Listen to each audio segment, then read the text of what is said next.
அந்த நேரத்துல வந்து சிம்பு சார் சொன்னது என்ட்ட என்னன்னா, அ இப்ப பாட்ட கேட்டதுக்கப்புறம் நம்ம நிஜமாவே வேற மாரி இருக்கு. அவன ரசிச்சு ரசிச்சு கொல்ற பாட்டு அது. மன்மதனே நீ கலைஞன் கலைஞன் தான் சொல்லிட்டு. அதுல என்னன்னா, ஒரு இடத்துல அவ அரெஸ்ட் பண்ணுவான் வார்த்தைகளால. எனது படுக்கறைக்கு உனது பெயர் வைக்கவாம்பா.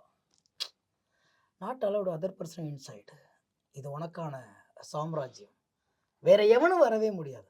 தான் தன்னுடைய ஒட்டுமொத்த வாழ்க்கையும் ஒரு காதலி, காதலனுக்கு திறந்து வைக்கிற ஒரு இடம்ங்கிறது அவனுடைய படுக்கறை.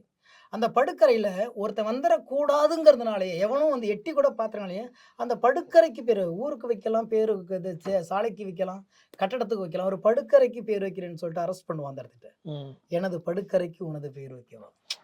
ஒரு முறை பார்த்தால் பலமுறை நினைக்கிறாய் என்ன விசித்திரமோ! நண்பனே எனக்கு காதலன் காட்டினானா, அதுதான் சரித்திரமோ! அதுக்கப்புறமும் எழுதுவீங்க. அடிமை சாசனம் எழுதி தருகிறேன். அப்பேற்பட்ட அவ்வளோ முடிச்சுட்டு சொல்லுவான்ப்பா. ஆனா என்னன்னா, அந்த நேரத்துல வந்து சிம்பு சார் சொன்னது என்ட்ட என்னன்னா, அ இப்ப பாட்ட கேட்டதுக்கப்புறம் நம்ம நிஜமாவே வேற மாரி இருக்கு. காதல இன்னும் நம்ம தூக்கி பிடிக்கணும் போல தோணுது. இவ்ளோ தூரம் ரசிக்கிற பெண்கள் இருந்தா, நம்ம இன்னும் எப்படி இருந்திருப்போம்? அப்படிலாம் சொல்லி புலங்காங்கின்னு நாங்க வந்து பேசிட்டு இருந்தோம்.